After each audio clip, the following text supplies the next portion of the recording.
E vocês fazem bem em atender. Em outras palavras, é isso que Pedro estava dizendo. Tem que estar atento à palavra. Tá? E ele diz o seguinte, ó.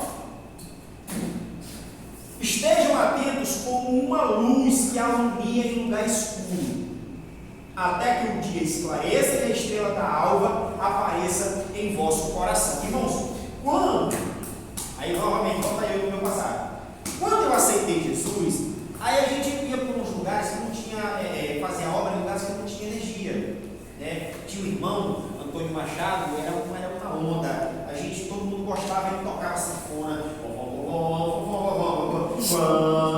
e aí, música harpa, eu gostava desse tempo que eu aprendi a gostar. E na volta para casa, irmão, a gente voltava clareando com a lamparina, e os irmãos que tinham uma coisinha a mais, marcavam a lanterna com foquinho de amarelo, que era 2 carreiros, era uma pilha. Irmão, e aí a gente naquele camisinho, o caminho só cabia, era estreitinho assim, um lado, o outro, aquele caminho estreito aqui, e os irmãos aqui pelo meio, e assim, ia um na frente com a lanterna e os outros atrás, todo mundo seguindo. Todo mundo atento, focado lá no fogo da lanterna, para não pisar numa cobra, para não cair dentro do buraco, para não pisar em falso. Entenderam? O que Pedro estava dizendo é isso, olha, a palavra de Deus, vocês têm que estar atento como uma lâmpada, como uma luz, porque é ela que vai guiar vocês. Tá? Irmão, tem gente, irmão, que sai da casa dele. Ontem a gente estava falando sobre isso. Tem gente, irmãos, olha, as profecias elas existem, as revelações elas existem, mas a gente não pode se deixar guiar por isso, porque está aqui, ó, a revelação, está revelado, está aberto para nós. Tá? Então, tem irmão, ele está passando por problema, ele está passando por tribulação, ele está passando por doença, ele viaja quilômetros e quilômetros para ouvir um profeta e a Bíblia dele está abandonada em casa. Verdade. Isso está errado. Tá? Então, o Pedro diz o seguinte, ó, sabendo primeiramente isto, que nenhuma profecia da Escritura é de particular interpretação. Veja bem, as profecias, o que ele diz adiante? Porque a profecia nunca foi produzida por vontade de homem. Irmão, esta palavra, a Bíblia Sagrada, ela não foi produzida por vontade minha, nem pela vontade do irmão Moisés, nem pela vontade do irmão Paulo. Ela foi divinamente inspirada. Tá? E esse é o meu manual de fé. Então, igreja, busquemos a leitura da palavra. E, irmão, é hábito. Então, assim, quer ver uma coisa? Se você, todo dia, os primeiros dias é muito difícil. Se você botar de critério, ler pelo menos um capítulo da Bíblia, daqui a pouco, quando você menos esperar, você está lendo 2, 3, 4.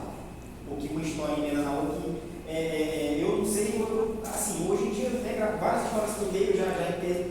Mas quando eu estava no convertido, que eu queria saber o final da história, era igual novela. Eu queria explicar desse jeito. Hoje em dia, não é assim, mas novela é assim, né, irmão?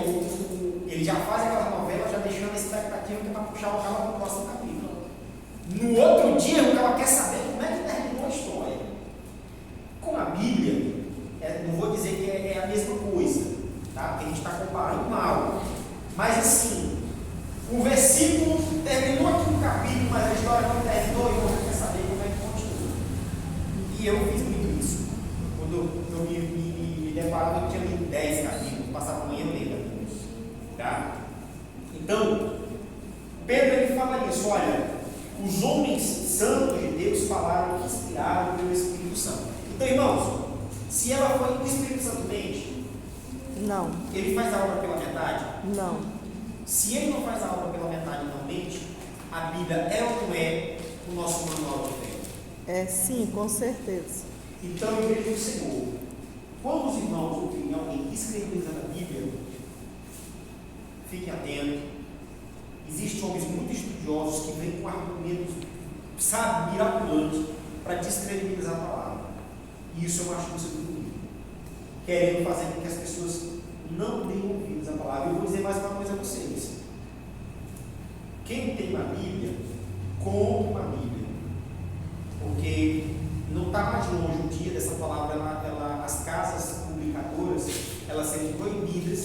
Verdade. publicar ela no texto original. Agora está na internet. Não, e veja bem, irmão, já existem os movimentos aí que as pessoas querem tirar alguns versículos e capítulos da Bíblia Sagrada. Então, por exemplo, a comunidade LGBTQIA+, ABCDFGH, eles querem a todo custo tirar da Bíblia os versículos que combatem a homossexualidade, que combatem esse tipo de prática. E esse dia vai chegar. E o povo que não se alicerçou na palavra, quando for ler as Bíblias futuras, não vão encontrar lá onde a Bíblia fala. E ficarão de fora os cães, os que fornicam, os que praticam a homossexualidade, os afeminados. Esse versículo não vai mais estar lá. Por isso é tão importante nós guardarmos ela no nosso coração. Epa, peraí, mas aqui entre esses dois versículos tinha um que eu me lembro. Vou tirar. Vocês estão entendendo a importância de nós lermos? Veja bem, irmãos. A palavra Bíblia, ela vem do grego biblos. Eu vou falar aqui algumas curiosidades sobre a Bíblia Sagrada. Tá?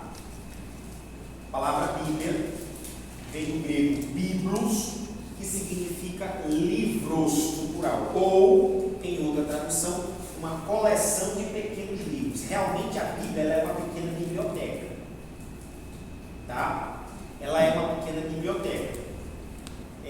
A Bíblia, irmãos, ela foi escrita num período, tá, de mais ou menos 1.600 anos. Então, se os irmãos quiserem anotar, tá, fiquem à vontade. Então, qual o período de escrição da Bíblia? Ela foi escrita ali em mais ou menos o tempo que ela levou para ficar pronta, 1.600 anos. E ela teve um total, irmão, de homens inspirados por Deus, que foram responsáveis por escrever 40 autores. 40 autores. Os irmãos sabem qual é o livro mais antigo da Bíblia? Qual foi o primeiro livro que foi escrito? Gênesis. Outra coisa que eu quero. Valeu, pela coragem, viu? Mas deixa eu contar outra curiosidade para os irmãos. Os irmãos sabiam que a Bíblia ela não está organizada. Ela não está organizada em uma sequência de quem foi escrito primeiro. Ela está organizada respeitando a ordem cronológica e os fatos. O livro mais antigo escrito, o primeiro livro, foi o livro de Jó. Foi o livro de Jó. Vocês sabem quem foi escrever o livro de Jó? Vocês não sabem? Se tu for atirar desse Moisés foi quem escreveu. E aí Moisés ele é responsável pela escrição de 6 livros. Ele escreveu o livro de Jó e após ele escreveu o Pentateuco, que são os 5 primeiros livros da Bíblia. Tá? O Gênesis, o Êxodo, o Levítico, o Número e o Deuteronômio. Então, e aí o que acontece? A palavra Bíblia, né, ela significa isso, é uma coleção de pequenos livros, ela é uma pequena biblioteca.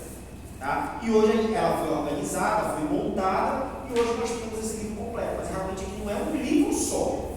Tá? O cânon sagrado que nós chamamos é uma coleção de livros. Tá bom? Veja bem. Isso aqui é uma coisa interessante, porque quando Martinho Lutero ele cria o protestantismo, ele rasga com a Igreja Católica, a Bíblia adotada pelos protestantes ela tem alguns livros a menos.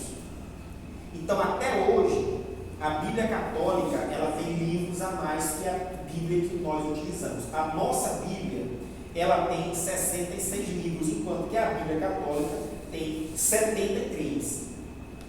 Irmão, por que isso?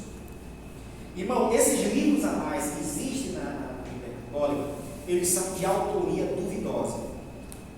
Só para os irmãos entenderem,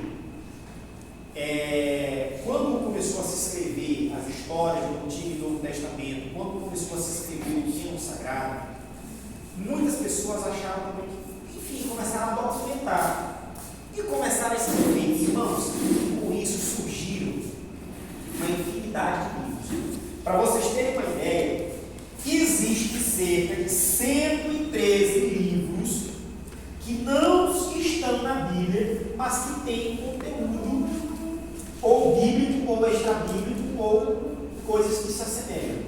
São os chamados apócrifos. Então, assim, tem alguns desses livros que são verdadeiros, que têm valor histórico, só que não são considerados divinamente inspirados. Inclusive, esses livros a mais na Bíblia católica, eles não foram considerados divinamente inspirados para compor o que é sagrado. Irmão, tem lá o livro dos Macabeus, tem o livro de Judite, tem um livro lá chamado Eclesiásticos. Então, alguns desses livros ficaram de fora. Tá? Não quer dizer que alguém que já tenha lido a Bíblia, porque não também deixar de ler a Bíblia para ler outra coisa. Eu já li alguns livros desses apócrifos. Tem muita coisa interessante, só que assim, não vou considerar que é uma escritura sagrada. Tá? Conta a história, por exemplo, o livro de Macabeus, como depois da memória, conta uma. Pronto, não é um livro de Macabeus. Em Daniel, tem uns livros a mais, os capítulos a mais do livro de Daniel, da Igreja Católica, que conta a história de quando a arca foi colocada por. Meu Deus, a arca não. Rapaz, é uma história lá que conta, que faz tempo isso. Tinha um templo, os irmãos entenderam a história, tinha um templo lá nas sociedades pagãs, que todos os dias o povo enchia um tempo de comida. No dia seguinte não tinha nada, o povo dizia que eram os deuses que comiam. E aí um dos profetas disse: vocês estão sendo enganados. Está blasfemando aquela coisa toda. Ele disse: vocês querem ver uma coisa? À noite, sem que ninguém saiba, joga cinza. Alguém entra lá e joga cinza no piso do templo. É assim que fizeram. Quando deu de manhã, irmão, acharam um monte de pezinho, as pegadas dos sacerdotes do Deus pagão, as esposas dele e os filhos. Eles iam lá toda noite comer o pinho. Essa história está lá num dos livros apócrifos. Tem valor histórico, honra inclusive o nosso Deus, mas não é uma história tão assim que não foi considerada divinamente para ser colocada como que é sagrado. Então, apenas algumas curiosidades. Tá? Outra coisa sobre a Bíblia, ela se divide em duas grandes partes. Tá? Aí aqui os irmãos entenderem melhor, porque eles vão ficar sobre o livro de Osés lá de Apocalipse. Né? A Bíblia ela se divide em duas grandes partes: o Novo e o Velho Testamento. Os irmãos sabem o que significa testamento? Numa tradução assim direta? Testamento é um documento. É tipo, como se fosse um Testamento documento é como se fosse uma Sim. O que acontece? Quando a gente fala do termo sagrado, a palavra testamento, ela tem uma tradução direta, ela significa aliança. Então, quando nós falamos do Novo Testamento, nós estamos falando da nova aliança. O Antigo Testamento era a antiga aliança. Tá? Veja bem. Então, a gente tem aí o Novo e Velho Testamento. A Bíblia tem um total de 66 livros. No Antigo Testamento, tem 39. No Novo, 27. Testamento significa aliança. Os livros da Bíblia também se dividem em algumas categorias. Então, os irmãos terem uma ideia, a gente tem aí o Pentateuco, que são 5, né? Gênesis, Êxodo, Levítico, Número e Deuteronômio. Nós temos os livros históricos do Antigo Testamento. Irmão, os livros históricos do Antigo Testamento, eles contam toda aquela história de Israel. Então, ali Josué, Juízes, Ruth, 1 e 2 Samuel, 1 e 2 Reis, 1 e 2 Crônicas, tá? Aí toda aquela parte da história, conta a história. Tem os livros poéticos, que são 5. Bom, quais são os livros poéticos? Jó é poético, Salmos é poético, Provérbios é poético. Meu Deus! Cantares é poético e Eclesiastes também é poético. São os livros poéticos, né? nós temos os proféticos. E aí, dentro dos profetas, a gente ainda tem outra subdivisão, que são os profetas maiores e os profetas menores.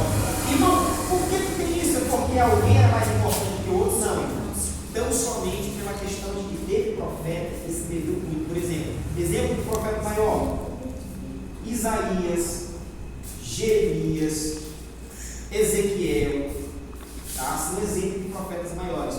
Profetas menores: Naum, tá? Naum é um profeta que pouco a gente fala, mais falar, e é pequenininho o escrito dele. Então, por isso que se chama menor. No Novo Testamento, a gente tem os evangelhos, tá? Que contam a história de Jesus. São 4, e eles também não estão escritos em ordem cronológica, tá? Se não me foge a memória, o primeiro que escreveu foi Marcos. O primeiro que escreveu a respeito de Cristo foi Marcos. Então, os evangelhos: Marcos, Mateus, Marcos, Lucas e João. A gente tem um livro histórico no Novo Testamento, que é o Atos dos Apóstolos, conta a história da igreja primitiva. E não tem que contar nada sobre o primeiro Papa. Porque o da igreja católica aqui, o primeiro Papa foi Pedro, tem que ser na história, conversa com Pedro. Aí a gente tem as cartas. Irmão, como era que aquelas cartas eram escritas? Geralmente Paulo escreveu a maioria das cartas dele, ele estava na prisão. E Paulo, irmão, ele sentiu a necessidade de ensinar os irmãos, porque assim, não existia a Bíblia como nós temos ela hoje. Então, era uma tradição muito oral, era uma tradição passada de geração em geração. Eu ouvia a palavra aqui, eu ia para a minha cidade e eu levava o que eu ouvia, eu pregava lá e assim vice-versa. E aí Paulo, ele começa a enviar as cartas justamente, né, por exemplo, da Santa Ceia, os irmãos não sabiam como era aquilo. Aí ele pega e escreve em Coríntios: olha, porque eu vos escrevo, conforme eu aprendi com o Senhor, que na noite que foi traído, tomou o pão, e ele dava a receita de como fazia a Santa Ceia. Era uma carta, ele estava preso e mandando carta aos Coríntios. Timóteo, ó, meu filho Timóteo, na fé e tal, e ele vai dar lá a receita. Então, as cartas, elas eram literalmente cartas mesmo. Papiros, bolos que o Paulo escrevia, chegava para o mensageiro ia lá e dava para o pastor. E o pastor abria e lia aquela carta diante de toda a igreja. Tá? E aí, por último, nós temos o livro da Revelação. Os irmãos sabem quem foi que escreveu o livro da Revelação? João Batista? Foi João Batista? João Evangelista. Estava na ilha de Patmos, estava lá preso. A ilha de Patmos existe até hoje, viu? Eu tenho vontade de visitar essa região. Acho que uma pessoa do cristão, né? Conhecer. Irmão, olha, eu tenho vontade de ir nos Estados Unidos. Nos Estados Unidos, eu tenho vontade de conhecer a Rua Azul, porque lá no começo do Pentecoste. Mas assim, tenho vontade de ir em Israel, tenho vontade de conhecer. Eu lembro do pastor, ele até já partiu agora. Ele disse que ele visitou na década de 90 Jericó. Ele diz assim: se as pessoas acham que a muralha de Jericó vai ter muralha, as pessoas acham que ela caiu assim, ó. Ela fez isso aqui, ó.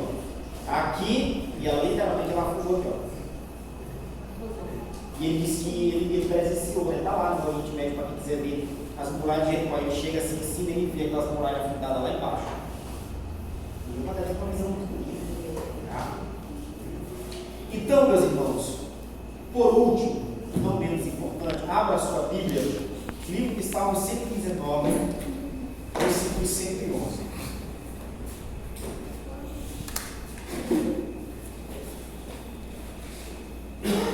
Salmos 119 e 111.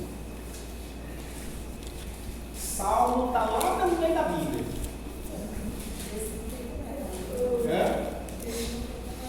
Você sabia que também é o maior capítulo da Bíblia Sagrada, é o Salmo 119? 119. Salmo 119, versículo 111. Como é que diz, Maria? 111? 111.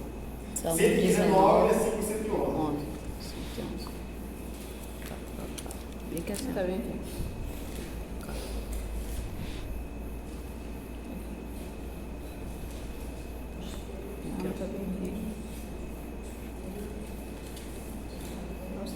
Aliás, meu perdão, versículo 11, me perdoe.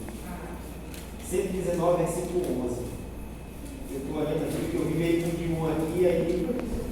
Guardai no coração a tua palavra para te não pecar. 11. Como é que diz, irmã? A tua palavra tem o meu escondido no teu coração, para que eu não pecasse contra ti, para eu não pecar contra ti. Versículo 12. Bendito és tu, ó Senhor, ensina-me os teus estudos. É isso. Guardei a tua palavra no meu coração. Em outro versículo também do Salmo 119, ele diz assim: pela tua palavra, eu sendo jovem, pela tua palavra, sou mais sábio que os meus mestres. Irmãos, e a leitura da palavra, como disse, imagine toda vez que os irmãos pegarem na Bíblia para ler, tem um limite que você não vai decorar ela, mas toda vez que o irmão lê a palavra, ela vai encharcando o teu coração, ela vai molhando a tua vida e ela vai moldando a tua vida. É isso, tá? E essa é a nossa primeira base de fé. Então, e tudo que vem a partir de agora, nas próximas aulas, irmãos, é a partir daqui, tá? A nossa primeira base.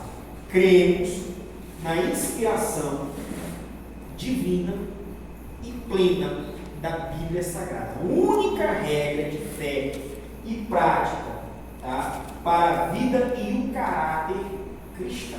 Ela que vai moldar, ela que vai dar o mastro, ela é o GPS que conduz o cristão à jornada celeste.